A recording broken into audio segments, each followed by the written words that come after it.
Hello everyone and a very very good morning to all of you. सभी को visible Audible हूँ मैं? एक बार सभी लोग कमेंट करके बता देंगे कि हाँ जी मैम, आप विजिबल भी हो और ऑडिबल भी हो। यस, चलिए great.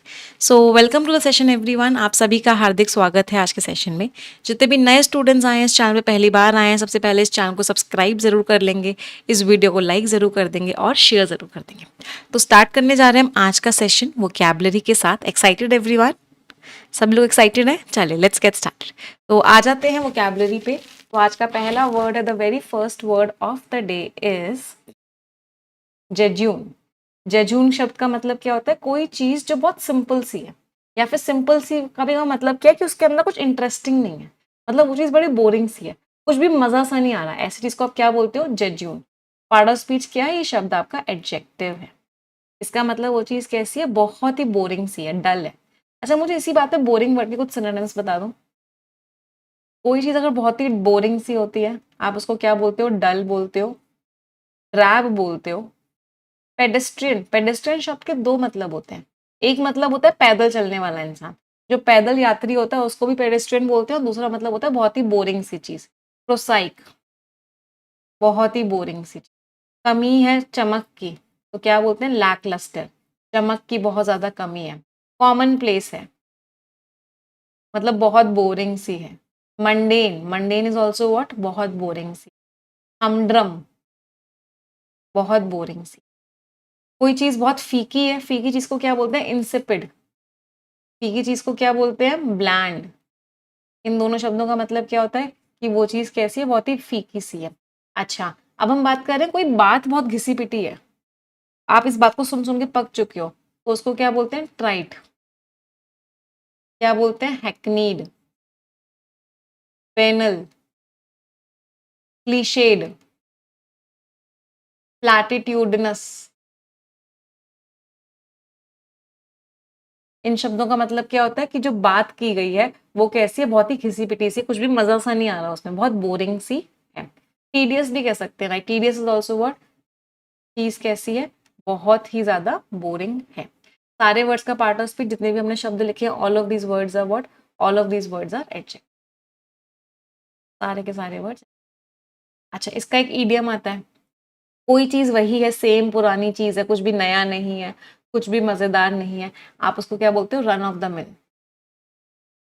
Run of the mill का मतलब क्या है? वही बोरिंग चीज, वही बोरिंग सी चीज, कुछ भी उस चीज में नया नहीं, वही घिसी पिटी सी चीज is what? Run of the mill. अच्छा, अब मैंने बोला है कुछ बहुत बोरिंग सा है, कुछ नया करो ना। कुछ नए करने को क्या बोलते हैं? ब्रेक न्यू ग्राउंड, या फिर ग्राउंड ब्रेकिंग। तो कोई भी चीज अगर ग्राउंड ब्रेकिंग होती है या फिर वो नए ग्राउंड को ब्रेक करती है, इसका मतलब वो चीज कैसी होती है? बहुत ही इनोवेटिव होती है। इनोवेटिव मीन्स बहुत ही नई होती है। कुछ अलग सा लेके आओ ना, think outside the box. Think outside the box का मतलब भी क्या हो गया? कुछ नया लेके आओ ना। Think creatively. कैसे सोचो? बहुत ही क्रिएटिवली सोचो, मतलब कुछ क्या लेके आओ? कुछ एकदम नया लेकर आओ। क्लियर सभी को? चलिए आ जाते हैं सिनोनिम्स पे। तो डल है, सिंपलिस्टिक है, डेप्थ नहीं है उसके अंदर, मतलब कुछ इंपॉर्टेंस नहीं है उस चीज। बहुत ही फीकी सी है। ट्रिवियल का मतलब होता है बहुत ही मामूली सी है। बहुत ही मामूली है मतलब पेटी है, बहुत ही मामूली सी है। पेडेस्ट्रियन वर्ड अभी हमने किया ही। पेडेस्ट्रियन वर्ड के दो मतलब होते हैं। कौन कौन से दो मतलब होते हैं? कि मतलब या तो कोई इंसान पैदल यात्री है, और दूसरा मतलब क्या होता है कि वो चीज बहुत ही ज्यादा क्या है? बोरिंग है। एंटोनिम्स बहुत प्रोफाउंड है। प्रोफाउंड मीन्स बहुत ही गहरी है, डीप है। एरुडाइट मीन्स बहुत ही स्कॉलरली है, बहुत नॉलेज है। इंसाइटफुल मीन्स बहुत ही नॉलेजेबल है, उस चीज के अंदर क्या है? बहुत ज्यादा नॉलेज है। तो जो डिबेट था उसकी बुराई की गई कि वो बहुत ही बोरिंग थी, बहुत ही पकाऊ सी थी, स्लोगन्स थे, नारे थे, कोई सोल्यूशन नहीं था। उस डिबेट की क्या की गई? उस डिबेट की बहुत ही ज्यादा बुराई की। अगले वर्ड पे आते हैं। The next word is effervescent. Effervescent means नया जोश है, नई उमंग है, अब है नई। Means effervescent means full of life, आप फुल ऑफ एनर्जी हो, इसका मतलब आप effervescent. Part of speech adjective. आपके अंदर क्या है? बहुत ज्यादा एनर्जी। चलो मुझे कुछ सिनोनिम्स बता दो। अगर किसी इंसान के अंदर बहुत एनर्जी होती है तो क्या होता है? एक्सुबरेंट होता है। विवेशियस होता है, बायंट होता है, लाइवली होता है, एनिमेटेड होता है, पर्की होता है, बबली होता है, चर्पी होता है, एफरवेसेंट होता है। अच्छा, बहुत जोश होता है अगर उस इंसान के अंदर तो एंथुजियास्टिक होता है, आर्डेंट होता है, अविड होता है, फर्वेंट होता है, फर्विड होता है। इन सारे शब्दों का मतलब क्या है कि उस इंसान के अंदर भर भर के क्या होता है, जोश होता है, जेस्टी होता है, जीलफुल होता है, जेलस होता है, बहुत जोश भरा है। सारे वर्ड्स का पार्ट ऑफ स्पीच। अच्छा, अगर मैं कुछ इडियम्स की बात करूं, कोई ऐसा इंसान जिसके अंदर बहुत ज्यादा जोश है, इसका मतलब वो इंसान कैसा है, लाइव वायर बोलते हैं उसको, फुल ऑफ लाइफ है। उस इंसान को क्या बोलते हैं, फायर इन द बेली, कि उसकी बेली में, स्टमक में एक आग है, he has a fire in the belly. Full of beans है, मतलब क्या है, बहुत ही एनर्जेटिक, मतलब क्या है, बहुत ही स्पिरिटेड है, मीन्स फुल ऑफ लाइफ है, फुल ऑफ एनर्जी है, बहुत ज्यादा क्या है उस इंसान के अंदर, बहुत ज्यादा जोश है। ये क्या हो गए हमारे, ये सारे के सारे हमारे इडियम्स। अगले वर्ड पे आते हैं, पहले यही वाला वर्ड कंप्लीट कर लेते हैं। लाइवली है, एनर्जेटिक है, फुल ऑफ एंथुजियाज्म है, मतलब जोश भरा हुआ है, चीयरफुल है, बहुत हैप्पी है, विवेशियस हमने कर ही लिया, एक्सिबरेंट हमने कर ही लिया, पूरा का पूरा जोश है। एंटोनिम्स बहुत डल है, ग्लूमी है, दुखी दुखी सा है, लाइफलेस है, उस इंसान के अंदर जान ही नहीं है। तो उसकी इतनी जोश भरी पर्सनालिटी थी, इसकी वजह से क्या था, हर कोई स्माइल कर रहा था पार्टी में। इतनी जोश भरी पर्सनालिटी की वजह से everybody was smiling at the party. चलो इसी बात पे मुझे ग्लूमी वर्ड के, दुखी वर्ड के भी कुछ सिनोनिम्स बता दो। कोई इंसान अगर बहुत दुखी है, अब आप खुद से बताने की कोशिश करोगे और मुझे आप 25 सिनोनिम्स बताओगे ऐसे इंसान के जो बहुत ज्यादा दुखी है। चलो कोशिश करो। ग्लूमी है मतलब ग्लम है, क्रेस्ट फॉलन है, डाउनकास्ट है, मेलनकॉलिक है, ल्यूग्यूब्रियस है। एल से दो वर्ड्स और कौन कौन से थे, लैक्रिमोज है, लैक्रिमोज मीन्स रो रहा है, लैक्रिमल है, सेटनाइन है, सॉरोफुल है, ग्रीवियस है, सैड है, डेस्पोंडेंट है, रिजेक्टेड है, वेरी गुड, डिसअपॉइंटेड है, र्यूफुल है, बीफुल है, विबिगॉन है, सलन है, मोरोज है। 20 हो गए, 5 मोर टू गो, 5 और बताने। चलो पहले कुछ इडियम्स बता दो, फिर उसके बाद मुझे वर्ड्स बता देना। ब्लू फील कर रहा है, डाउन इन द डम्प्स है,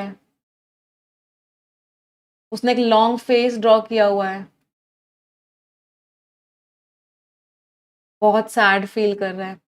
और कोई वर्ड, 2 वर्ड्स और रह गए हैं, 2 मोर वर्ड्स टू गो। हाँ, क्या बोलते हैं, क्राई आउट अ रिवर, इतना रोआ है कि उसने नदियां बहा दी है। इतना रो लिया है वो इंसान कि उसने रो रो के क्या किया है, नदियां बहा दी हैं। क्राई वंस आईज आउट, इतना रोआ है कि आंखें ही उसकी बाहर निकल गई हैं। क्राई वन आईज आउट, इन सबका मतलब क्या है, हाँ, इन द डोलड्रम्स है। इन सबका मतलब क्या है कि वो इंसान क्या है, वो इंसान बहुत ही ज्यादा सैड है, वो इंसान बहुत ही ज्यादा क्या है, वो इंसान बहुत ही ज्यादा दुखी। चलिए अगले वर्ड पे आते हैं। The next word is ostracization. सबसे पहले तो देखो लास्ट में आईओएन लग रहा है, इसका मतलब पार्ट ऑफ स्पीच क्या हो गया, नाउन। जस्ट 1 सेकंड, मुझे देख सकते। हाँ हाँ जी, the next word is ostracization, last में आईओएन लग रहा है, मतलब पार्ट ऑफ स्पीच क्या हो गया, नाउन। ऑस्ट्रेसाइजेशन का मतलब क्या है कि आपने किसी को बाहर निकाल दिया, बापूजी ने सिमरन को बाहर निकाल दिया था घर से। अमिताभ बच्चन ने शाहरुख खान को कभी खुशी कभी गम में बाहर निकाल दिया था घर से, मतलब ऑस्ट्रेसाइज कर दिया था, बाहर निकाल दिया गया। इसको बैनिश करना भी बोलते हैं। कोई इंसान अगर किसी इंसान को बाहर निकाल देता है तो वो क्या कर देता है, बैनिश। अच्छा, अब इसके कुछ इडियम्स करते हैं। पहले किसी ने किसी को बाहर निकाल दिया मतलब बैनिश कर दिया, एक्सपेल कर दिया, बाहर निकाल दिया। अब मान लो आपने उसको बीच में ही छोड़ दिया, उसको क्या बोलते हैं, leave in the lurch. Leave in the lurch का मतलब क्या है कि आपने उसको अबैंडन कर दिया बीच में, अबैंडन कर दिया उस चीज को। आपने उस इंसान को बाहर ठंडे में बाहर छोड़ दिया, leave out in the cold, मतलब छोड़ दिया। आपने उसकी तरफ अपनी बैक टर्न कर ली, टर्न वंस बैक ऑन, मतलब वो आपसे मदद मांगने आया था, आपने अपनी बैक दिखा दी उसको, मतलब आपने उसको क्या किया, इग्नोर कर दिया। आपने उसको कोल्ड शोल्डर दे दिया, give someone the cold shoulder, मतलब आपने उसको क्या किया, इग्नोर कर दिया। मतलब वो इंसान चाह रहा था कि आप उसकी कोई ना कोई मदद करोगे, लेकिन आपने उसको पूरी तरीके से त्याग दिया। ये दोनों वर्ब्स जो हमने किए थे, वर्ड्स जो किए थे, इन दोनों वर्ड्स का पार्ट ऑफ स्पीच क्या था, both of them were verbs.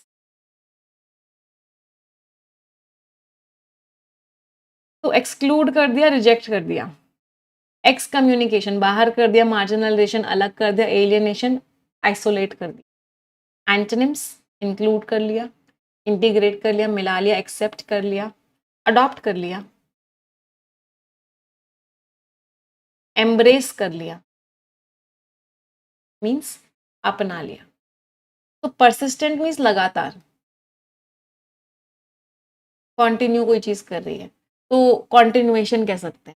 तो लगातार जो बाहर निकाला जाता है विसल ब्लोअर्स को, विसल ब्लोअर्स कौन होते हैं, जो सीटी बजाते हैं, नहीं, विसल ब्लोअर्स वो होते हैं जो किसी भी कंपनी की सीक्रेट इन्फॉर्मेशन जो गलत हो रही होती है उसको लीक कर देते हैं, सबके सामने ला देते हैं, उनको बोलते हैं विसल ब्लोअर्स। तो विसल ब्लोअर्स को जो बाहर निकाला जा रहा है, इसकी वजह से ट्रांसपेरेंसी खत्म होती जा रही है इंस्टीट्यूशंस के अंदर। ट्रांसपेरेंसी खत्म होती जा रही है क्यों, क्योंकि विसल ब्लोअर्स को बाहर निकाला। Whistle blower is a very important word, मतलब जो इंसान इन्फॉर्मेशन लीक कर दे किसी भी कंपनी की, किसी भी ऑर्गेनाइजेशन की, जो कि बहुत सीक्रेट इन्फॉर्मेशन होती है और जिसमें दिखाया जाता है कि कुछ गलत काम हो। अगले वर्ड पे आते हैं, द नेक्स्ट वर्ड इज गाइल। गाइल मीन्स धोखा, मीन्स किसी को क्या किया जा रहा है, धोखा दिया जा रहा है, it's a noun. Clever, deception और ट्रिकरी, धोखा दिया जा रहा है। अच्छा, बेवफाई का कौन सा वर्ड होता है, जो लोग बेवफाई कर रहे होते हैं उनके लिए वर्ड क्या होता है, परफिडी। मेरा दिल जिस दिल पे फिदा है वो बेवफा है, मतलब उसने मेरे साथ क्या किया है, बेवफाई की है, मींस बिट्रेयल। तो परफिडी और बिट्रेयल का मतलब क्या होता है, धोखा। अच्छा, इस डिसीट वर्ड की स्पेलिंग बहुत अच्छे से याद रखना, इसमें ई आई आता है, आई ई नहीं आता है ना। डिसीट मीन्स, तीनों वर्ड्स का पार्ट ऑफ स्पीच क्या है, all of them are noun. तो डिसीट है, ट्रिकरी है, क्राफ्टीनेस है, इसका मतलब क्या है, धोखा है। एंटोनिम्स ऑनेस्टी है, सिंसियरिटी है, अपराइटनेस है, मतलब आप एकदम सही हो, आप कुछ गलत नहीं हो। प्रोबिटी है, मीन्स ऑनेस्टी है। फ्रैंकनेस है, मतलब आप जैसे हो वैसा ही दिखा रहे हो, कोई धोखा नहीं दे रहे। तो उसने डील को जीत लिया धोखे के थ्रू, ऑनेस्टी से नहीं। तो ऑनेस्टी नहीं की उसने, उसने धोखा किया। और अच्छा, कुछ धोखे वाले वर्ड्स करें, एग्जामिनेशन में आते हैं। कोई इंसान अगर आपको धोखा दे रहा है तो वो क्या कर रहा है, पुल अ फास्ट वन, धोखा दे रहा है। Lead someone up the garden path, आपको बता रहा है कि वहां गार्डन है, गार्डन है, गार्डन है, और क्या कर रहा है, आपको धोखा दे रहा है, आजा मेरी गाड़ी में बैठ जा, take someone for a ride.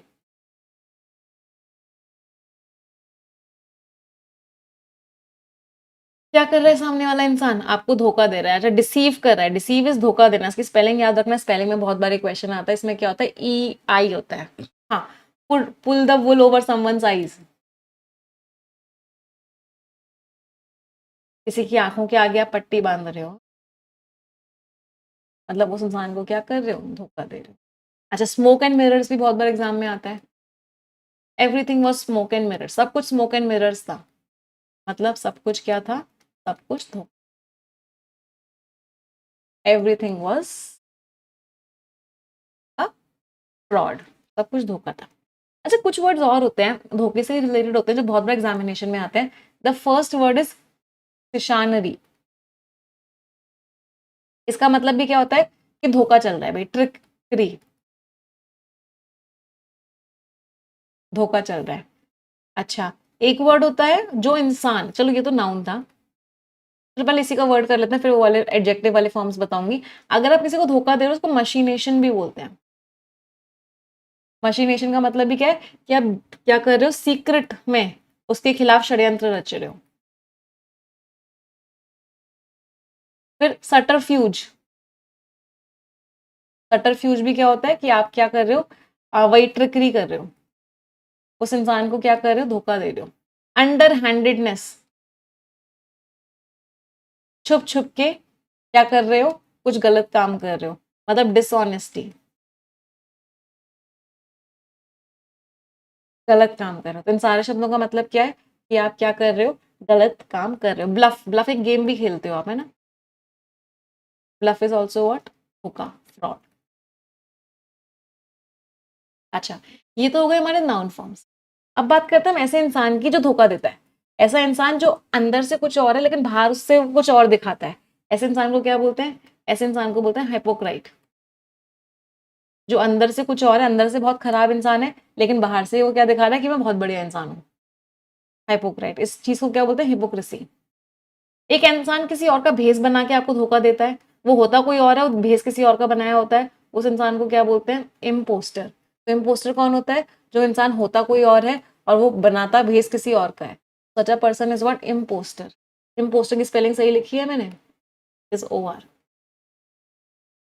ये गलती आप भी कर सकते हो, है ना, तो मेक श्योर करना। चलो, फिर एक इंसान ऐसा होता है जो कहता है कि मुझे बहुत नॉलेज है लेकिन एक्चुअल में उसे कोई भी नॉलेज नहीं होती है। ऐसे इंसान को क्या बोलते हैं, ऐसे इंसान को बोलते हैं शार्लाटन। मतलब जो प्रिटेंड करता है कि मुझे बहुत कुछ आता है लेकिन मुझे कुछ भी नहीं, उसे कुछ भी नहीं आता होता है। ये फेक किस चीज को करता है, नॉलेज को फेक करता है कि मुझे बहुत कुछ आता है। लिखते जाना इनके हिंदी मीनिंग्स ना, मैं से वर्ड्स लिख रही हूँ, आप अपनी कॉपीज में इनके हिंदी मीनिंग्स लिखते जाना। फिर एक ऐसा इंसान होता है जो क्या होता है, जो जिसको हिंदी में बोलते हैं झोला छाप डॉक्टर, जिसको कुछ आता वाता कुछ भी नहीं है लेकिन वो क्या करता है, वो बताता है कि मैं डॉक्टर हूँ। ऐसे इंसान को क्या बोलते हैं, क्वैक। क्वैक इज व्हाट, झोला छाप डॉक्टर। जिसको मेडिकल नॉलेज, मेडिकल क्वालिफिकेशन नहीं होता है लेकिन वो बताता सबको अपने आप को यही है कि मैं डॉक्टर हूँ। तो सारे के सारे लोग क्या है, कि सारे के सारे लोग धोखेबाज हैं, धोखा देते हैं। चलिए वापस आ जाते हैं अगले वर्ड पे। The next word is ineludible. सबसे पहले तो देखो लास्ट में IBLE लग रहा है, पार्ट ऑफ स्पीच क्या हो गया, एडजेक्टिव। इनएल्यूडेबल मीन्स जिससे आप बच नहीं सकते, जो होगा ही होगा, you can not escape it, impossible to avoid और एस्केप।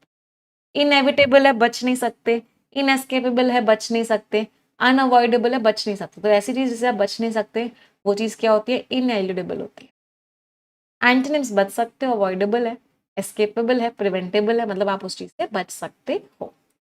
तो क्लाइमेट अडेप्टेशन, क्लाइमेट के हिसाब से हमें एडजस्ट करना होगा, क्लाइमेट के हिसाब से हमें चीज़ों को ठीक करना होगा। ये एक इनएल्यूडेबल प्रायोरिटी बन चुकी है, मतलब इस चीज़ को आप छोड़ नहीं सकते। इनके लिए जो बहुत ही कमजोर कोस्टल नेशन हैं, जो वो कंट्रीज जो समुद्र के तट पे, उनको तो चीज़ें ठीक करनी ही करनी पड़ेंगी। तो इनएल्यूडेबल, आप जिस चीज़ से बच नहीं। अगला वर्ड है एसिडुअस। एसिडुअस इंसान कौन होता है, बहुत मेहनत करता है, बहुत ध्यान से काम करता है। लास्ट में OUS लग रहा है, पार्ट ऑफ स्पीच क्या हो गया, एडजेक्टिव। बहुत केयर दिखाता है, डेडिकेशन, हार्ड वर्क, शेड्यूलर्स भी बोलते हैं ऐसे। बहुत मेहनती होता है, डिलिजेंट होता है, इंडस्ट्रियस होता है, हार्ड वर्किंग होता है, मतलब पूरे पूरे टाइम मेहनत करता है। ऐसा इंसान क्या होता है, एसिडुअस होता है। लेजी है, केयरलेस, केयरलेस का बड़ा प्यारा सिनोनिम होता है रेमिस है, कोई फर्क नहीं पड़ता। लेजी का बड़ा प्यारा सिनोनिम क्या होता है, स्लगिश है, लिथार्जिक है, बहुत आलसी है। नेग्लिजेंट है, कोई ध्यान ही नहीं रखता किसी भी चीज। लैक्स है, केयरलेस है।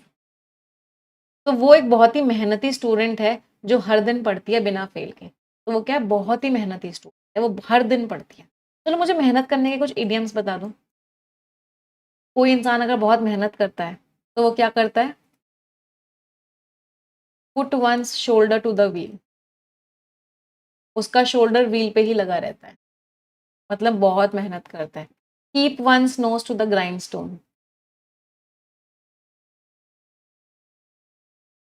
मतलब बहुत करता है, इतना काम कर लेता है कि उसकी हड्डियां दिखने लग जाती हैं। Work one's fingers to the bone,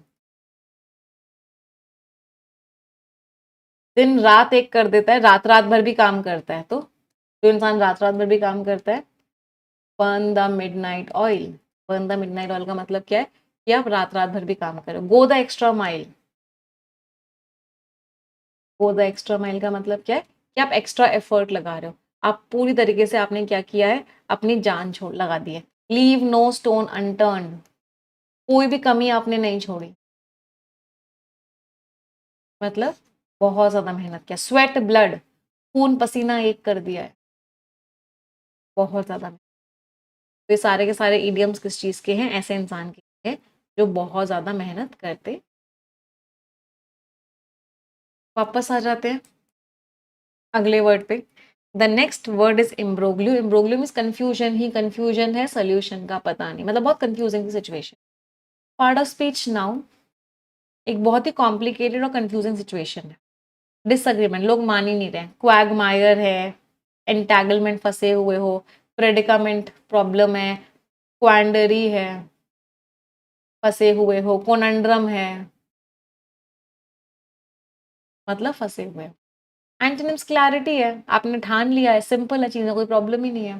तो मर्जर प्रपोजल जो था कि लोग मिला दो दोनों कंपनीज को, वो किस में कन्वर्ट हो गया, एक प्रॉब्लम में कन्वर्ट हो गया, जब बहुत सारे शेयर होल्डर्स ने चैलेंज कर दिया कि वो लीगल है भी या नहीं।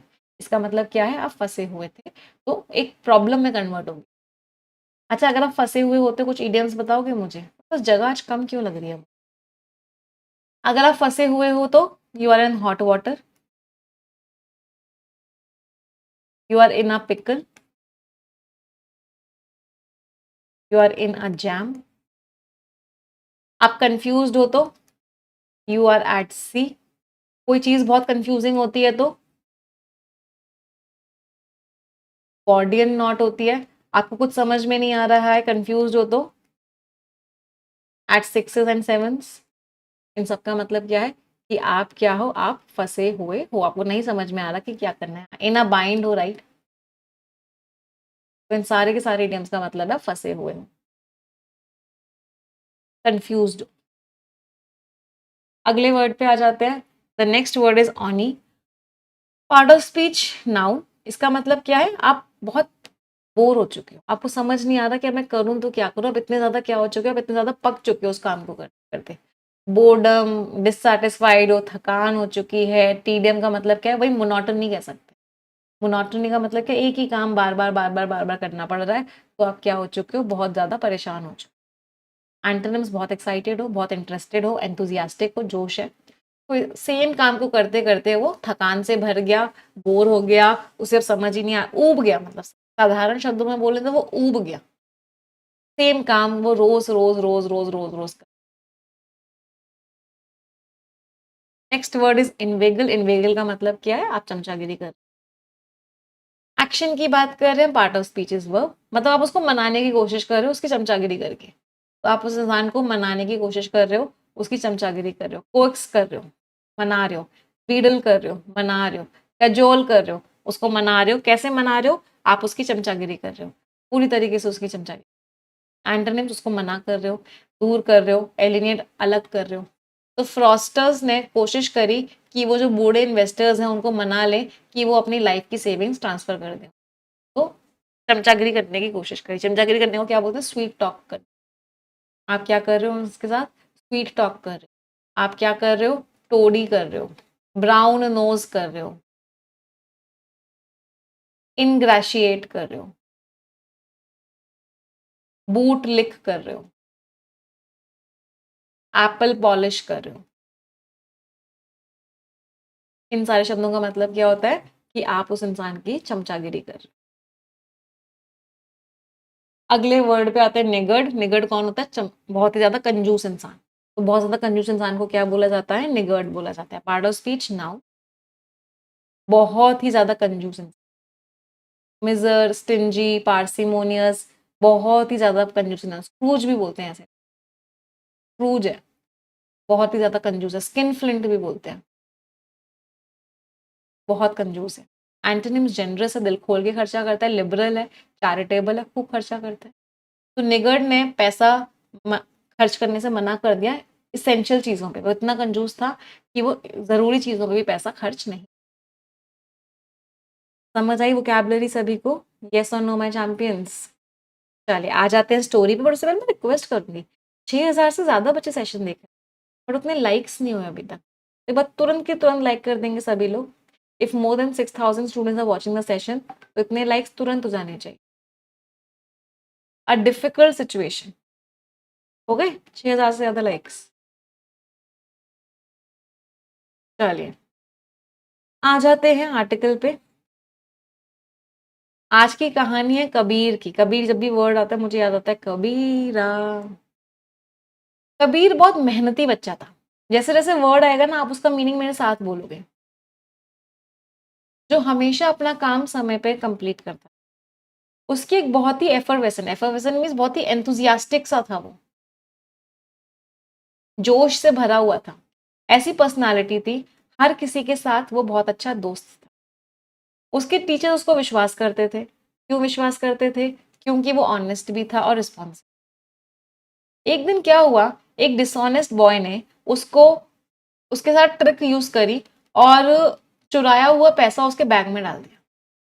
फिर उसने क्या करने की कोशिश करी, बाकी बच्चों को इनविगल मीन्स परसुएड, मनाने की कोशिश करी, कन्विंस करने की कोशिश करी, इस बात को विश्वास करें। वो किस बात को विश्वास करे? कि वो पैसा किसने चोरी किया है, वो पैसा कबीर ने चोरी किया है, ऐसा उसके साथ करने की कोशिश करी। जब पैसा मिल गया कबीर के बैग में, तो हर कोई शॉक हो गया। कबीर को क्या किया गया? एक्सक्लूड कर दिया गया। उसके क्लासमेट्स ने उससे बात करना बंद कर दिया, और जो उसके क्लोज फ्रेंड्स थे वो भी दूर हो गए। उनके जो जेज्यून, जेज्यून का मतलब क्या है? बहुत ही डल जजमेंट्स जो थे, वो उससे उससे कबीर हर्ट हुआ, क्योंकि उन्होंने उस अफवाह पर विश्वास कर लिया सच्चाई को बिना जाने। कबीर को अकेला फील हुआ और उसके अंदर एक थकान सी आ गई। पूरा का पूरा इंसिडेंट एक बहुत ही कंफ्यूजिंग सा डिफिकल्ट सिचुएशन बन गई। इम्ब्रोग्लियो वाज व्हाट? डिफिकल्ट सिचुएशन बन गई। और सिचुएशन ऐसी लग रही थी कि जिससे कबीर बाहर नहीं निकल पा रहा था, इनएविटेबल हो गई, उसको रोक पाना मुश्किल हो गया। कबीर ने कितना ही एक्सप्लेन किया, बट किसी ने भी उसकी बात का विश्वास नहीं। प्रिंसिपल एक बहुत ही कंजूस था। कंजूस किस चीज से था? ट्रस्ट से, मतलब किसी पर विश्वास नहीं करता था। और उसने कबीर को दूसरा चांस देने से मना कर दिया। कबीर हेल्पलेस फील कर रहा था, लेकिन उसने उम्मीद नहीं की। उसे पता था कि सच्चाई ही इकलौती चीज है जो वो कर सकता है। कुछ दिन बाद एक और बच्चे ने देखा कि जो डिसऑनेस्ट बॉय था उसने अपनी गलती मान ली। सच्चाई फाइनली सामने आई, और जो चोर था उसने सब कुछ कन्फेस किया। टीचर्स ने रियलाइज किया कि कबीर को फंसाया गया था। फ्रेम करना मतलब फंसाना। उसके क्लासमेट्स ने उसको सॉरी बोला कि उन्होंने उस पर डाउट किया, और उसका गुड नेम वापस से आ गया। कबीर ने सीखा कि डिफिकल्ट सिचुएशन, जिस समय डिफिकल्टी होती है उस समय लगता है कि मैं इससे बाहर नहीं निकल पा रहा, लेकिन अगर आप ऑनेस्टी रखते हो, पेशेंस रखते हो, करेज रखते हो, तो सच्चाई हमेशा सामने आती है। Truth always prevails.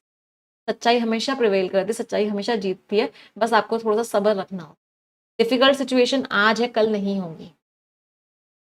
थोड़ी बहुत जिंदगी में डिफिकल्टीज आ सकती है, बट पूरी जिंदगी डिफिकल्टी से भरी हुई नहीं हो सकती। तो ऑनेस्टी अगर आपके अंदर है, पेशेंस है और करेज है, तो आप डिफिकल्ट सिचुएशन से भी बहुत आसानी से बाहर निकल सकते। पैसेज समझ आया सभी को? मैम आपकी स्टोरी अचानक से बहुत अच्छी हो जाती है, लाइफ भी ऐसी होती है। लाइफ भी अचानक से बहुत अच्छी हो जाती है, पता नहीं लगता। बस जरूरत क्या होती है? मेहनत करने की, ईमानदारी की और सब्र की। ये सारे के सारे वर्ड्स आप टेलीग्राम चैनल से पढ़ लोगे, पीडीएफ आपको वहां शेयर हो जाएगा, तो आपके सारे के सारे वर्ड्स रिवाइज हो जाएंगे। अब आ जाते हैं वोकैबुलरी, अब आ जाते हैं वन वर्ड सब्स्टिट्यूट्स पे। पहला वर्ड है डेमोग्राफी। डेमो एक रूट वर्ड होता है जिसका मतलब क्या होता है? पीपल। तो डेमोग्राफी मतलब जब आप लोगों के बारे में पढ़ रहे हो, उनका डेटा के बारे में पढ़ रहे हो, उसको बोलते हैं demography, means the study of statistics. Dactylology, इसका मतलब क्या है? कि जब आप अपने हाथों से चीजों को बताते हो, आप बोलते नहीं हो, आप कम्युनिकेट करने के लिए अपने हाथों को यूज करते हो, उससे कुछ एक्शंस करते हो जिससे कि सामने वाला आपकी बात समझ जाए, उसको बोलते हैं डैक्टिलोलॉजी। फ्लोरिस्ट, जो इंसान फ्लावर्स बेचता है। क्रोनोबायोलॉजी, तो बायोलॉजी तो समझ में आता है, क्रोनो का मतलब होता है समय, तो क्रोनोबायोलॉजी का मतलब क्या है, जब आप बॉडी के बारे में स्टडी कर रहे हो लेकिन टाइम को लेके, इसका मतलब क्या है, फिजियोलॉजिकल फिनोमेना मींस बॉडी के बारे में स्टडी कर रहे हो लेकिन वो साइक्लिकल है, टाइम के हिसाब से। जैसे आप ह्यूमन बॉडी कैसे स्लीप वेक साइकिल, कब उठती है कब जागती है, तो उसका पूरा स्टडी कर रहे हो, उसको बोलते हैं क्रोनोबायोलॉजी। आ जाते हैं फ्रेजल वर्ब पे, ब्लो अवे, यार ही ब्लू मी अवे, उसने मुझे बहुत इंप्रेस कर दिया। तो अगर आप किसी को ब्लो अवे कर देते हो, मतलब सामने वाला इंसान आपसे एकदम से बहुत इंप्रेस हो जाता है। ब्लो ऑफ, आप किसी चीज को इग्नोर कर रहे हो, मुझे नहीं जाना भाई मीटिंग में, आप उस चीज को अवॉइड कर रहे हो, ब्लो ऑफ। ब्लो आउट, बुझा देना, ब्लो आउट द कैंडल्स, आपका बर्थडे है, please blow out the candles, candles बुझा दो। बॉयल डाउन टू, इन सबका मेन चीज तो ये है, everything boils down to hard work, success boils down to hard work. Success, कितनी भी कहानियां बना लो, कितनी भी स्ट्रैटेजी बना लो, एक ही स्ट्रैटेजी होती है कि लगातार करो और मेहनत करो, ऑटोमेटिकली सक्सेस मिल जाए। तो बॉयल डाउन टू मीन्स इस सबका मेन पार्ट क्या है। आ जाते हैं इडियम्स एंड फ्रेजेस पे। टू स्टर द पॉट, आप मुश्किलें क्रिएट कर रहे हो, ट्रबल क्रिएट कर रहे हो, stir the pot. To face the music, आपने जो प्रॉब्लम्स क्रिएट किए हैं उसका रिजल्ट तो आपको झेलना पड़ेगा, you have to face the music, आपके एक्शंस का नेगेटिव रिजल्ट आपको ही झेलना है। अ टिकिंग टाइम बॉम्ब, वो चीज बहुत डेंजरस है, जिससे बहुत तबाही मच जाएगी, it's a ticking time bomb. Be in the lion's den, आप लायन के डेन में हो, बहुत खतरनाक situation. To be caught between two fires, आगे कुआं पीछे खाई है, मतलब दोनों ऑप्शन ही बहुत खराब है और आप उनके बीच में फंसे हुए, आपको नहीं समझ में आ रहा क्या करें। इन सब का मतलब क्या था, कुछ ना कुछ प्रॉब्लम से रिलेटेड थे सारे के सारे इडियम्स आज हम। A can of worms, problem, Pandora box, problem है, तो अगर आप पेंडोरा बॉक्स ओपन कर रहे हो, प्रॉब्लम्स को इनवाइट कर रहे हो, कैन ऑफ वर्म्स ओपन कर रहे हो, प्रॉब्लम्स को इनवाइट कर रहे हो। समझ आई वोकैबुलरी सभी को? यस और नो माय चैंपियंस। ये स्टोरी आप टेलीग्राम चैनल से पढ़ेंगे, English with Nimisha Bansal Telegram channel पे ये स्टोरी भी आपको शेयर हो जाएगी। आ जाते हैं आज के आर्टिकल पे, बट उससे पहले मैं रिक्वेस्ट करूंगी, लगभग 7,000 बच्चे आज सेशन को देख रहे हैं, जितने लोगों ने सेशन लाइक नहीं किया एक बार तुरंत की तुरंत लाइक कर देंगे। दूसरी इंपॉर्टेंट बात, आई होप सभी को पता है कि परफेक्शन 7.0 की क्लासेस स्टार्ट हो चुकी है। आईबीपीएस पीओ का नोटिफिकेशन भी आ चुका है, एसबीआई पीओ का नोटिफिकेशन ऑलरेडी है। इस बार वैकेंसीज हर बार से ज्यादा आ रही है, अगर आप देख रहे होगे इस बार, पिछली बार एसबीआई पीओ में लगभग 500 वैकेंसीज आई थी, इस बार 1500 आई हैं। पिछली बार आईबीपीएस पीओ में लगभग लगभग 5200 के अराउंड वैकेंसीज आई थी, इस बार 6700 प्लस वैकेंसीज आई हैं, और ये बढ़ जाएंगी अभी, क्योंकि अभी कुछ बैंक ने नोटिफाई भी नहीं की। तो यहाँ पे 1000 वैकेंसीज बढ़ गई, यहाँ पे लगभग 1500 वैकेंसीज बढ़ गई है। तो उम्मीद है कि इस बार क्लर्क में भी ऐसे ही होने वाला है कि वैकेंसीज बढ़ने वाली है। तो इस बार तो आपके पास बहुत चांस है सिलेक्शन लेने, हद से ज्यादा चांस है, मतलब जनवरी फरवरी तक आपके पास एक जॉब हो सकती है अगर आप अपनी तैयारी बहुत अच्छे से करो। तो आज से ही मेक श्योर करो कि आपकी तैयारी बहुत जोरों शोरों से होनी चाहिए। अगर आपने क्लासेस का सब्सक्रिप्शन नहीं लिया हुआ है तो आप ले लो, अगर आपको सिर्फ इंग्लिश पढ़ना है तो आप NB60 कोड लगा के ले लो, 1400 रुपीज में आपको पूरा सब्सक्रिप्शन मिल जाएगा इंग्लिश का। अगर आपको सारे सब्जेक्ट्स पढ़ने हैं तो इस पे भी आज लास्ट डे आई थिंक ना ऑफर की, जो ऑफर एक्सटेंड हुआ था, 2499 रुपीज में आपको सारे सब्जेक्ट्स में कंप्लीट बैंकिंग की तैयारी, इंग्लिश, क्वांट्स, रीजनिंग, जनरल, सारे के सारे इसमें, सिर्फ इंग्लिश पढ़नी है सिर्फ। बट कहीं इस बार कोई भी कमी मत छोड़, किसी भी हालत में कोई कमी नहीं छोड़नी। और सबसे अच्छी बात पता है क्या होती है, बैंकिंग एग्जाम में सबका सिलेबस सेम होता है। आप एसबीआई पीओ की तैयारी कर रहे हो, आईबीपीएस पीओ की तैयारी कर रहे हो, एसबीआई क्लर्क आएगा, आईबीपीएस क्लर्क आएगा, आरआरबी पीओ आएगा, आरआरबी क्लर्क आएगा, सबका सिलेबस सेम, सबका सिलेबस सेम है। आप तैयारी तो एक एग्जाम की करते हो, आपके पास मौके इतने सारे आते हैं, और अगर मन से तैयारी करी होती है तो कोई ना कोई पेपर तो निकल ही जाता है। और एक पेपर नहीं, बच्चों के 5-5 6-6 पेपर्स भी निकल जाते हैं। और ये तो मैंने आपको सिर्फ मेन एग्जाम्स बताए हैं, फिर इसके बाद और भी बहुत सारे एग्जाम्स होते हैं, जैसे आरबीआई असिस्टेंट आया था अभी, फिर इंश्योरेंस के एग्जाम्स होते हैं, एफसीआई का एग्जाम आ जाता है, अलग अलग बैंक्स के भी कुछ अलग अलग एग्जाम्स होते हैं, वो आ जाते हैं। तो इतनी सारी अपॉर्चुनिटीज आपको मिलती हैं, और 6 महीने की तैयारी से आप उनको क्लियर कर सकते हैं। बस किस चीज़ की ज़रूरत है? आपकी मेहनत की, और कुछ नहीं। चलो अब आ जाते हैं आज के आर्टिकल पे, फिक्सिंग द रॉट। तो जो रॉट का मतलब क्या होता है? जो चीज़ सड़ गई है, मतलब जो चीज़ खराब हो गई है। तो जो चीज़ खराब हो गई है उसको ठीक करने की हम बात करने वाले हैं कि जो प्रॉब्लम्स आ गई हैं उसको क्या करो, अब उन प्रॉब्लम्स को ठीक करो। ऑन दी सब वर्जन का मतलब क्या होता है? कि वही जो प्रॉब्लम्स हुई हैं। सब वर्जन का मतलब क्या है? कि किसी चीज़ में क्या हो गया है, कोई दिक्कतें आ गई हैं, कोई चीज़ कमज़ोर पड़ गई है। तो जो पब्लिक एग्जामिनेशंस और रिक्रूटमेंट जो हो रहा है उसमें जो प्रॉब्लम्स आई हैं, उनमें जो दिक्कतें आई हैं, उनमें जो कमज़ोरियाँ आई हैं, कोई जो उनको कमज़ोर बनाने की कोशिश की जा रही है, उन सब की हम बात करने वाले हैं। जो चीज़ें खराब हो गई हैं उनको हम ठीक करने की बात करने वाले हैं। मतलब आर्टिकल बहुत इंटरेस्टिंग लग रहा है, आपसे रिलेटेड भी लग रहा है। चलिए पढ़ते हैं, सभी लोग पढ़ेंगे। All the best every.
चलिए अगला पैराग्राफ क्या कह रहा है?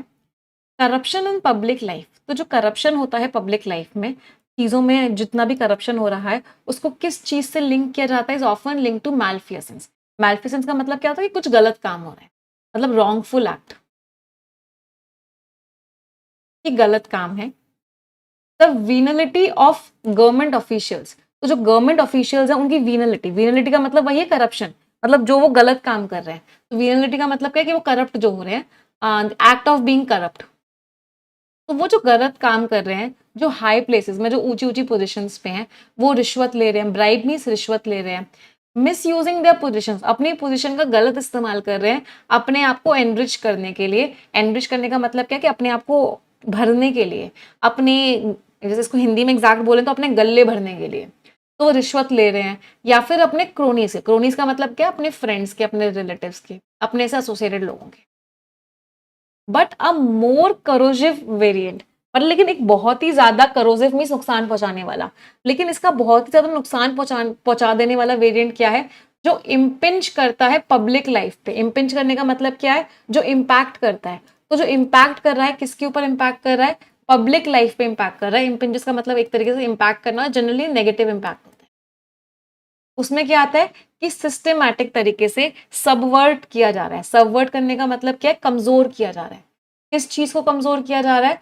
पब्लिक एग्जामिनेशंस को, और जो जॉब्स दी जाती हैं उनको।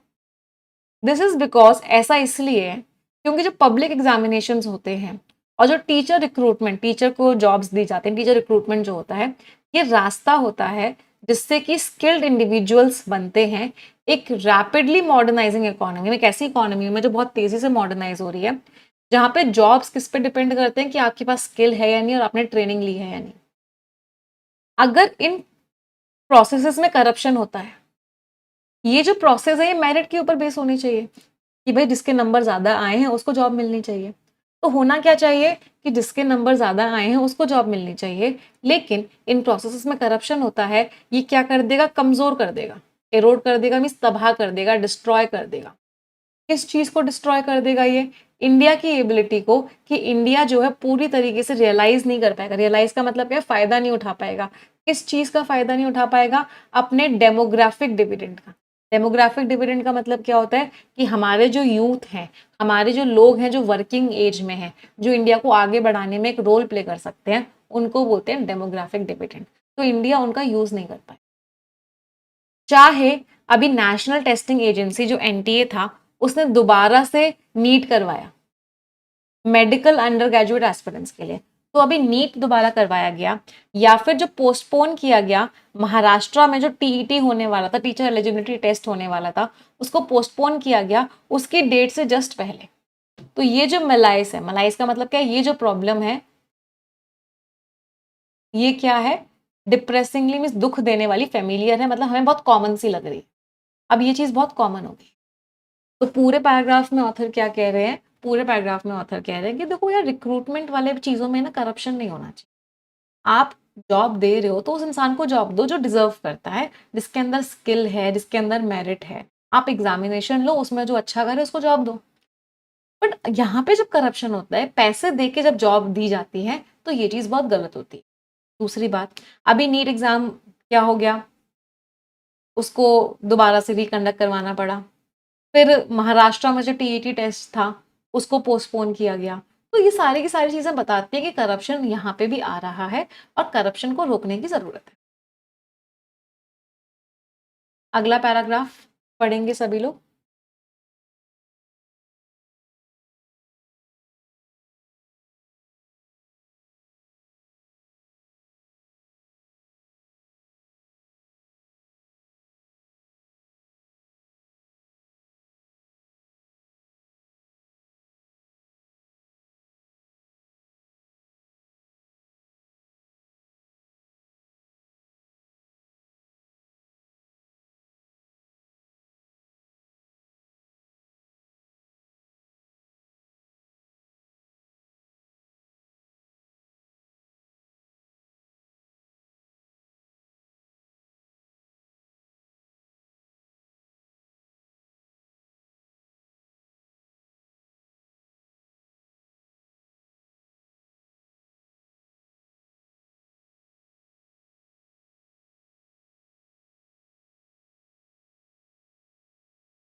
चलिए, अगला पैराग्राफ ऑथर क्या कह रहे हैं?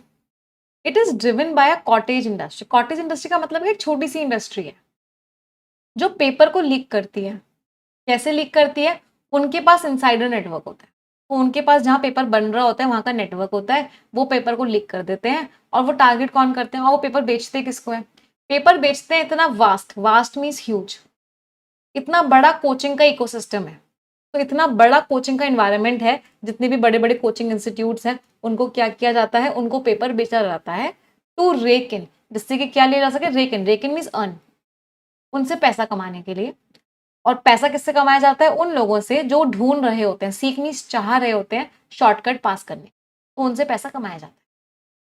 महाराष्ट्र के केस में द एलिजिड, एलिजिड का मतलब क्या है? जिसके ऊपर इंजाम लगाया गया। अभी कंफर्म नहीं है, कोई भी इंसान एलिजिड होता है, अक्यूज होता है, इसका मतलब उसके ऊपर इंजाम लगाया गया है। तो जो एलिजिड किंग पिन है, king pin means most important person. तो जिस इंपॉर्टेंट पर्सन, मतलब जो लग रहा है सबसे इंपॉर्टेंट पर्सन है अभी, जिस जो इसके ऊपर इंजाम लगाया गया है, एक पटना का रेसिडेंट है, पटना में वो रहता है, और उसके ऊपर सस्पेक्टेड है, मतलब उसके ऊपर शक है कि उसके लिंक्स हैं। किससे लिंक है? Odisha paper leak scam. तो ओडिशा का एक पेपर लीक हुआ था 2024 में, उस इंसान का उससे लिंक था। और नीट का जो स्कैम हुआ है, नीट का और जो पेपर लीक हुआ है, उसमें भी उसका लिंक था। और क्या पता लगा है कि ऐसा लग रहा है कि वो बिहार और हरियाणा में पूरी पूरी टीम चलाता था। उसने लोगों को हायर किया हुआ था और वो पूरी पूरी टीम चलाता था। और वो टीम क्या करती थी? वो इन पेपर को कोचिंग क्लासेस को बेचती। एरली, एरली मीन्स बहुत ही अजीब सी बात है, स्ट्रेंज।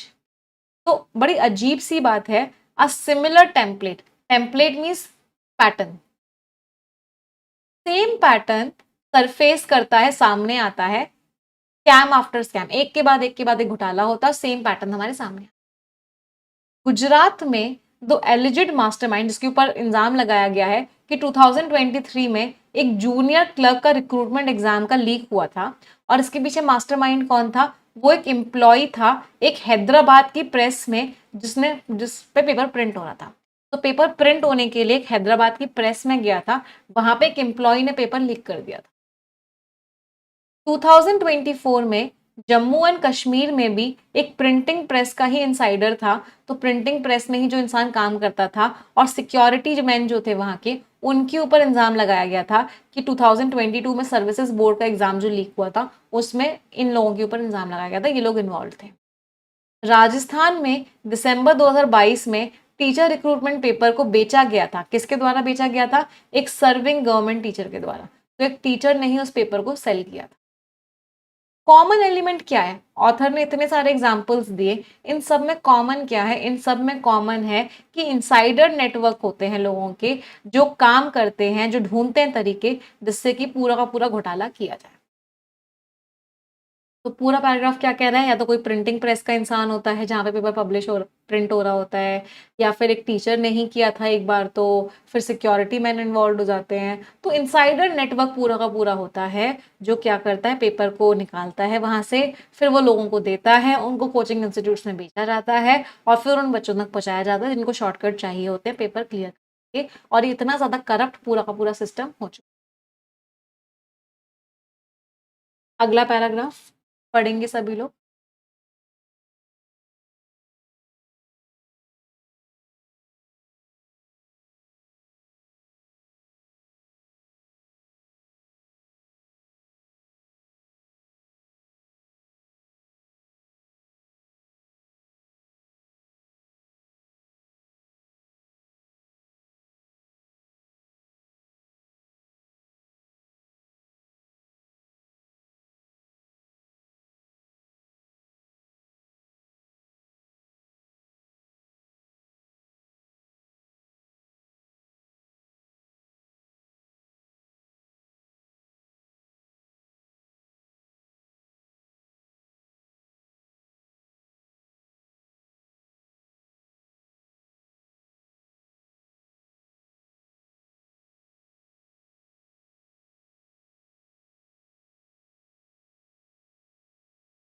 अगला पैराग्राफ ऑथर क्या कह रहे हैं, ये जो वल्नरेबिलिटी है, ये जो कमी है, ये सिर्फ इसमें नहीं है।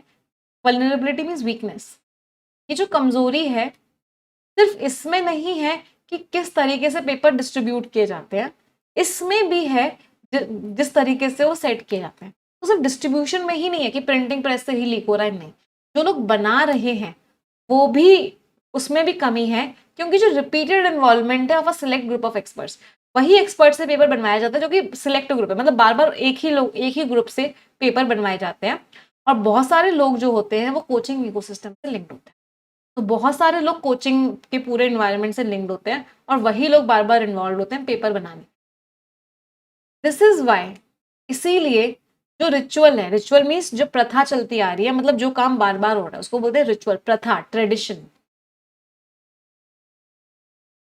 तो जो रिचुअल है कि ढूंढा जाता है किंग पिन्स को, किंग पिन कौन है, जो मेन पर्सन है, और रनिंग परफॉर्मेटिव इन्वेस्टिगेशंस, और जांचें की जाती हैं कि बार बार आप ढूंढ रहे हो कौन फैला रहा है, कौन फैला रहा है, ये किया जाता है, किंग पिन ढूंढे जा रहे हैं, इन्वेस्टिगेशन की जा रही है, इस चीज की प्रथा शुरू हो जाती है, और फिर धीरे धीरे क्या होता है, पब्लिक अटेंशन खत्म हो जाता है, फेड मीन्स कमजोर पड़ जाता है। तो जब तक पब्लिक का ध्यान ना हट जाए तब तक किंग पिन को ढूंढा जाता है, मेन लोगों को ढूंढा जाता है, पर इन्वेस्टिगेशन किए जाते हैं, और इस सब की वजह से जो मेन प्रॉब्लम है उस पर कोई हाथ भी नहीं रख पाता, जो मेन प्रॉब्लम है वो अनटच्ड रह जाता है। जो पर्टिनेंट क्वेश्चन है, पर्टिनेंट मीन्स रेलिवेंट, जो इसके हिसाब से है, वो जो सवाल है उनका कोई जवाब ही नहीं देता है। ऐसा क्यों होता है कि आप उनको तो ढूंढ रहे हो जो पेपर फैला रहा है, जो डिस्ट्रीब्यूट कर रहा है कोचिंग में, आप उस पर सवाल क्यों नहीं उठा रहे हो जो पेपर बना रहा है? क्यों पेपर हर बार सेम एग्जामिनर से ही बनवाया जाता है? क्यों ऐसा होता है closed pool means closed group. क्यों पेपर हर बार सेम ही एग्जामिनर से बनवाया जाता है? वहां से भी तो लीक हो सकता है पेपर, आप उस चीज पे काम क्यों नहीं करते?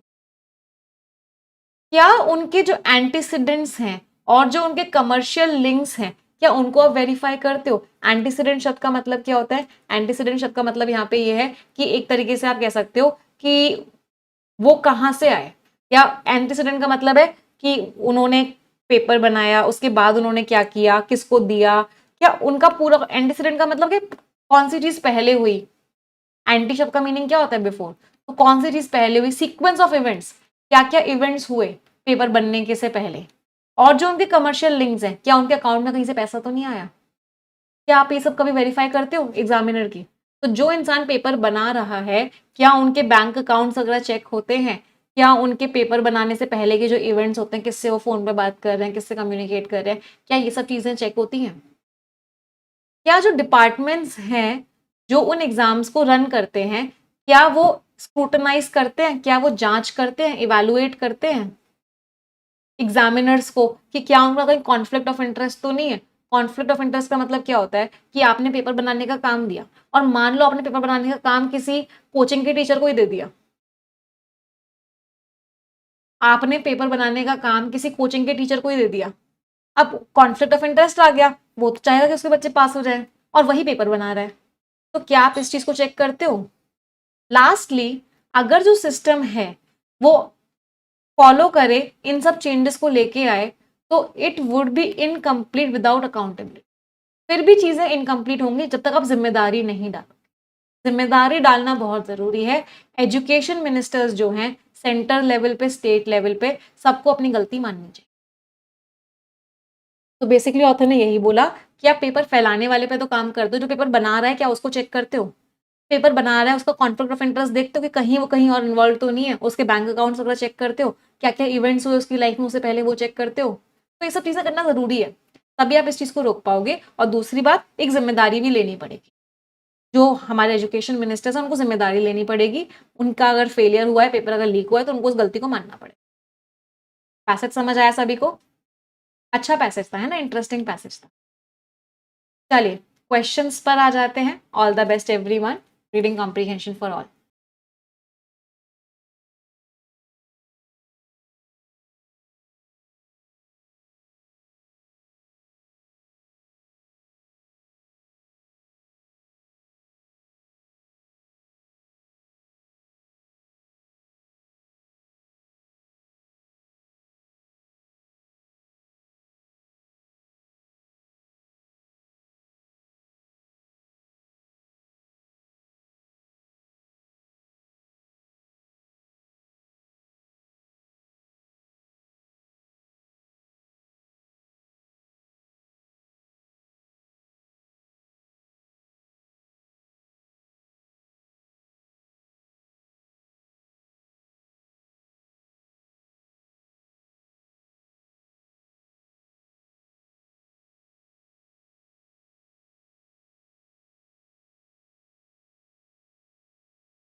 चलें लेट्स डिस्कस देम।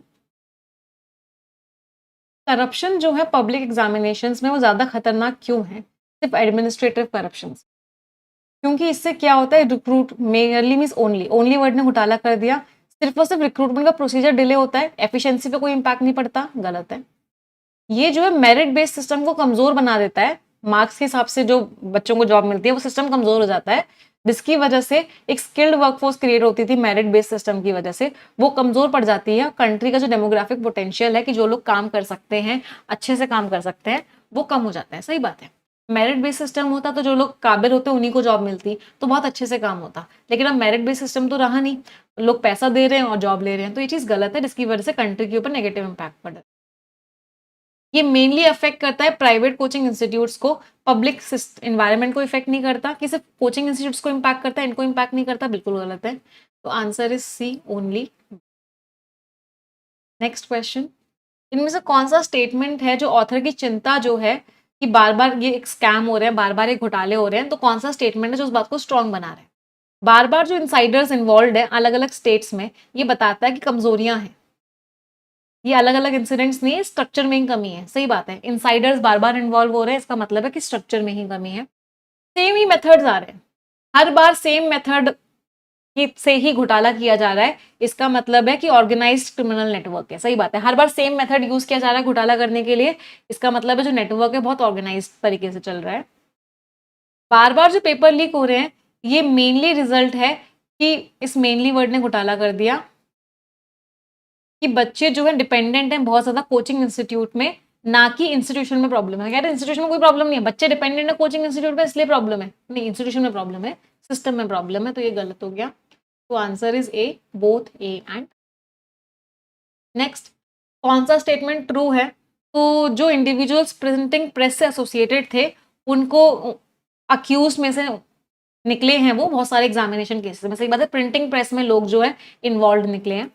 पैसेज कहता है कि जो कमर्शियल लिंक है एग्जामिनर्स के बीच में, उसमें भी स्क्रूटनी होनी चाहिए। जो एग्जामिनर्स हैं जो पेपर बना रहे हैं, अगर वहां पे कोई कमर्शियल लिंक आ रहा है, कोई पैसे का लेन देन हो रहा है, तो उसकी जांच होनी चाहिए।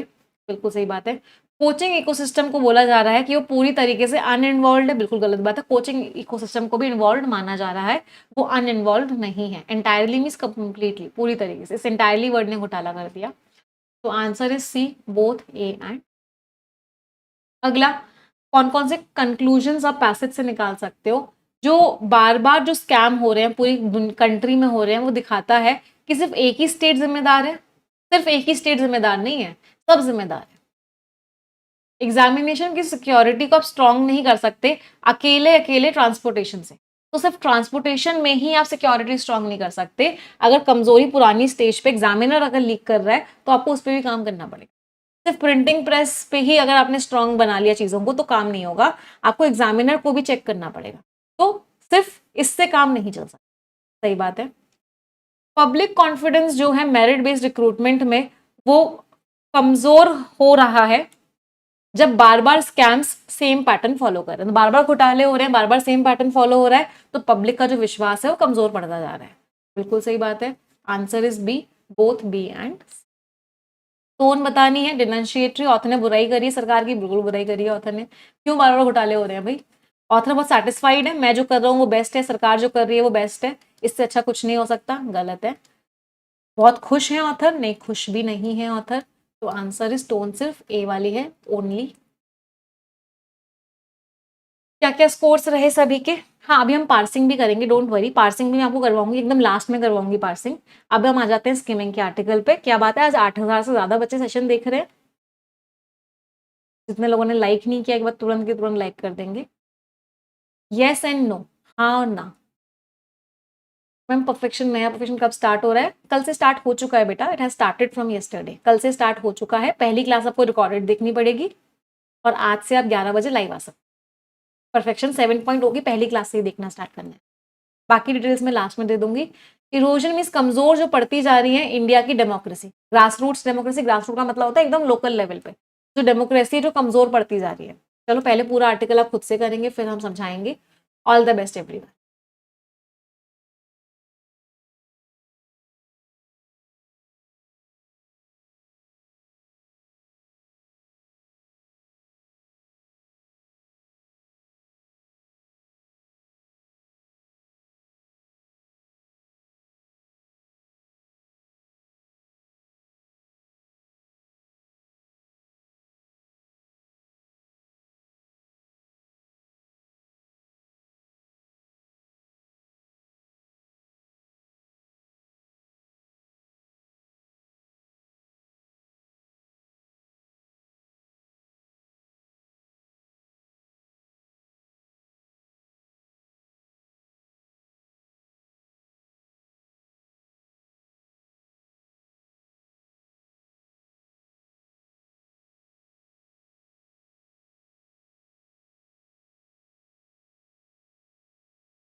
चलिए लेट्स डिस्कस इट।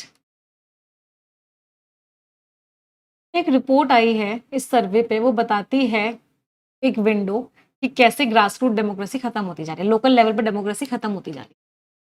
स्टेट ने बोला है कि ये वाइब्रेंसी का इशू है, मतलब बहुत बढ़िया इशू है, एनर्जी दिखाता है। रिपोर्ट ऑपोजिट दिखा रही है।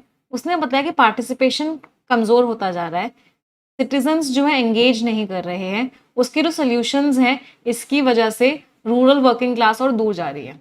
73rd अमेंडमेंट ने ग्राम सभा को स्ट्रांग बनाया था, बट सरकार ने उसको सिर्फ क्लियरिंग हाउस बना दिया, मतलब सरकार ही स्कीम पास कर दे, ग्राम सभा से उसको क्लियर करती है, सो उसमें हाँ देती है। ये एस्पेक्ट को चेंज होना चाहिए।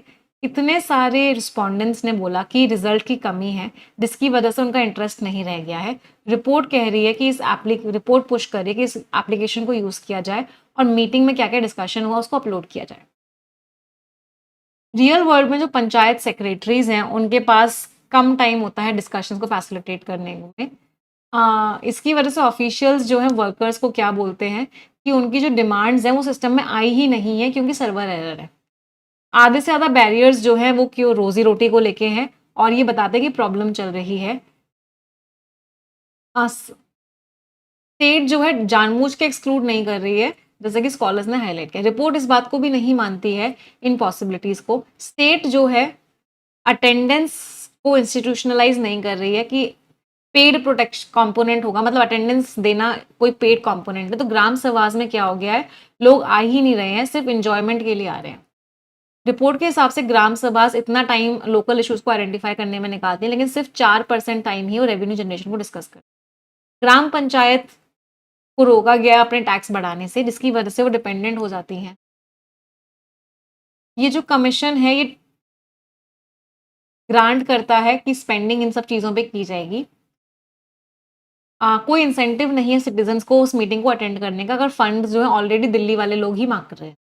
तो रिपोर्ट ये भी बताती है कि ये सारी की सारी चीज़ें जो हैं इनमें अच्छा इंफ्रास्ट्रक्चर है, इसके अंदर ग्राम सभा के पास हक होता है कि वो इसका कंसेंट दे दें, लेकिन स्टेट जो है उनको क्रॉस कर जाता है, स्टेट उनको परमिशन लेता ही नहीं है और लो पार्टिसिपेशन का एक्सक्यूज यूज कर लेता है कि पार्टिसिपेशन ही नहीं है वहाँ।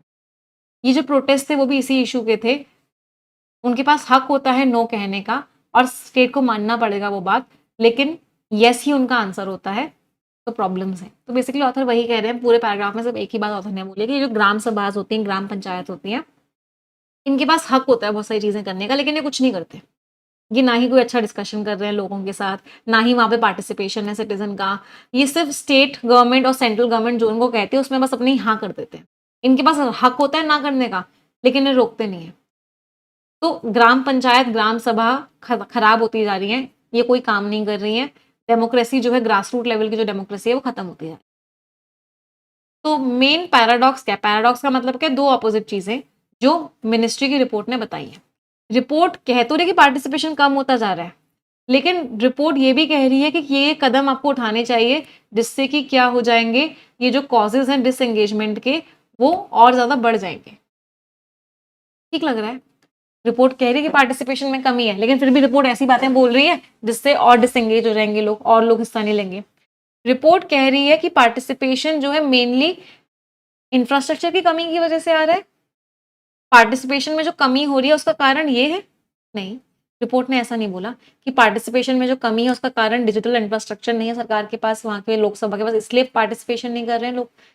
नहीं, this is not the right answer. इसी वाले पार्ट में प्राइमरली वर्ड नहीं घोटाला कर दिया। मेनली रीजन ये है, लोग तो पार्टिसिपेट करना चाहते हैं बट उनके पास इंटरनेट नहीं है, इसलिए पार्टिसिपेट नहीं कर रहे। बिल्कुल गलत है। बी वाले बच्चों को महापापी अवार्ड दिया जाता है।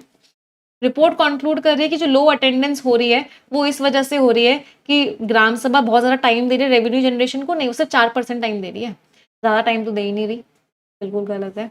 रिपोर्ट कह रही है कि जो पार्टिसिपेशन कम होता जा रहा है ये इसीलिए है क्योंकि इस एक्ट के इम्प्लीमेंटेशन में कमी आई, इसमें भी चीफली वर्ड ने गड़बड़ कर दी, मेनली ये कारण है। नहीं, रिपोर्ट ऐसा नहीं। तो answer is what? Answer is a, participation में कमी है बट रिपोर्ट ऐसे कदम बता रही है जो प्रॉब्लम को और ज्यादा बढ़ा देंगे। अगला, ग्राम सभा क्लियरिंग हाउस क्यों बन गए? क्योंकि कॉन्स्टिट्यूशन मना करता है उनको करने से? नहीं, कॉन्स्टिट्यूशन तो कहता है करो। गवर्नमेंट ने ग्राम सभा को क्या बोल दिया कि आप सिर्फ इंप्लीमेंट करो, उनका डिसीजन मेकिंग रोल कम कर दिया। सही बात है, सरकार ने उनका डिसीजन मेकिंग रोल कम कर दिया है। क्योंकि जो रिप्रेजेंटेटिव्स हैं वो जानबूझ के डिजिटल गवर्नेंस को प्रायोरिटाइज करते हैं, नहीं। सिटीजन्स जो है एडमिनिस्ट्रेटिव एफिशिएंसी चाहते हैं, वो डेमोक्रेसी नहीं चाहते, बिल्कुल ही गलत है, क्योंकि सरकार ने ही उनका रोल कम कर दिया है, सरकार ही उनको कोई इज्जत नहीं देती, कोई वैल्यू नहीं देती, इसकी वजह से ग्राम सभा जो है सिर्फ क्लियरिंग हाउस बन गए हैं, वो सिर्फ सरकार की बात पे हाँ करते हैं, अपना कोई रोल नहीं प्ले करते। Answer is force everyone in skimming article. चलिए प्रीवियस ईयर क्वेश्चंस पे आ जाते हैं। कैकोफोनीज बहुत खराब आवाज, कहाँ गया। इक्वानिमिटी आप एकदम शांत हो। फर्स्टिजियस आप बहुत केयरफुल हो। परनीशियस बहुत ही डेंजरस है वो चीज। तो एग्जॉटिक आइडियलिस्टिक है, बेस्ट है, बट हो नहीं सकती, प्रैक्टिकल नहीं है। CEDA&B course. चलिए प्रीवियस ईयर इडियम्स आ जाते हैं। फुट इन वंस में आपने कोई ऐसी चीज कह दी जिससे आप बहुत शर्मिंदा हो रहे हो। Have one's back to the wall, आप प्रॉब्लम में फंस गए हो। Keep one's ear to the ground, आप बहुत इन्फॉर्म्ड हो। वॉक फ्री, आप पनिशमेंट से बच गए हो। Take a hard look at, आप बहुत ध्यान से उस चीज को देख रहे हो। EADC&B scores everyone. 10 शब्द हैं, इनमें से 3 वर्ड्स का मीनिंग सभी लोग कमेंट्स में लिखेंगे। आप सभी की जिम्मेदारी है कि आप कम से कम 3 वर्ड्स का मीनिंग कमेंट्स में लिखेंगे ही लिखेंगे। तो रिस्पॉन्सिबिलिटी, हर बच्चा अपनी जिम्मेदारी पूरी करेगा।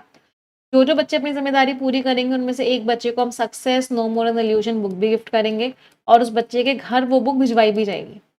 तो मेक श्योर करो कि सभी लोग कम से कम 3 वर्ड्स का मीनिंग कमेंट्स में, है ना। Everyone has to write the meaning of at least 3 words in the comments. सब बुक को लिखने हैं, एवरीवन, ठीक है। चलिए, जिस बच्चे के घर बुक भिजवाई जा रही है उस बच्चे का नाम है श्वेता गौतम। बेटा एक मेल कर देना, एक स्क्रीनशॉट भेज देना, टीम आपके घर आपकी बुक भिजवा देगी। परफेक्शन 7.2 कल ही स्टार्ट हुआ है, पहली क्लास हुई है रीडिंग कॉम्प्रीहेंशन की। स्किमिंग कैसे करते हैं उसकी क्लास भी मैंने इसमें अपलोड करवा दी है। तो ये 2 क्लासेस आपको सबसे पहले देखनी है। उसके बाद आज की क्लास में लाइव आना स्टार्ट करना है 11 बजे। ये कंप्लीट इंग्लिश का बैच है, आपको सारी की सारी चीजें इंग्लिश की पढ़ाई जाएंगी, बिल्कुल बेसिक लेवल से एडवांस लेवल तक। प्री प्लस मेंस दोनों की तैयारी करवाई जाएगी। कंप्लीट ग्रामर आपको क्लास मिलेगी, डिस्क्रिप्टिव राइटिंग की क्लासेस मिलेंगी, जितने भी प्रोफेशनल बैचेस हुए हैं आज तक और होंगे वो सारे की सारी क्लासेस आपको मिलेंगे। वीक में आपको 5 आवर्स की लाइव क्लासेस मिलती हैं, और रिकॉर्डेड क्लासेस तो आपको भर भर के मिलती है। 60% आपको डिस्काउंट भी मिल रहा है। आज इसकी आखिरी डेट है, तो जितने बच्चों को ने अभी तक सब्सक्रिप्शन नहीं लिया है वो आज के आज ले लेंगे। NB60 कोड लगा देंगे। कोई डाउट कोई क्वेरी होगी आप हमें इस नंबर पर व्हाट्सएप करके पूछ लें। यहाँ से स्कैन करके आप डायरेक्टली क्लासेस में आ सकते हो। यस ऑफिसर एप्लीकेशन पे क्लास होते हैं। Yes officer English exclusive subscription आपको लेना होता है। सारे सब्जेक्ट्स पढ़ने हैं आपको, कंप्लीट बैंकिंग की तैयारी करनी है इंडिया के best of the best faculty से। English, quants, reasoning, general awareness, सारे सब्जेक्ट्स पढ़ने हैं। IBPS PO का नोटिफिकेशन आ चुका है, SBI PO आ चुका है, तो आप कंप्लीट सब्सक्रिप्शन ले लोगे आज के आज। कोड सफलता लगेगा। लाखों सिलेक्शन यस ऑफिसर की टीम अब तक करवा चुकी है, तो अगर आपको भी उस लिस्ट में ऐड होना है तो मेक श्योर करो कि आप आज से अपनी तैयारी स्टार्ट करो। 2499 rupees which is offer price. इतना प्राइस आज तक कभी नहीं हुआ, किसने वो सब इसलिए किया गया था क्योंकि नोटिफिकेशन आया है। तो 2499 में वो कंप्लीट सब्सक्रिप्शन मिल जाएगा। आज इसकी आखिरी डेट है, इसके बाद ये ऑफर एक्सटेंड नहीं। ये स्कैनर है, यहाँ से आप स्कैन करके डायरेक्टली सब्सक्रिप्शन ले सकते हो। ये टेलीग्राम चैनल है, यहाँ पे आपको सारी PDF सारी मैगजीन्स मिल जाएंगी। कोई डाउट कोई क्वेरी होगी आप हमें इस नंबर व्हाट्सएप करके पूछ लोगे, या इस वीडियो के डिस्क्रिप्शन में एक फॉर्म है, आप उस फॉर्म को फिल करोगे, टीम आपको कॉल करेगी, आपके सारे डाउट्स एंड क्वेरी आंसर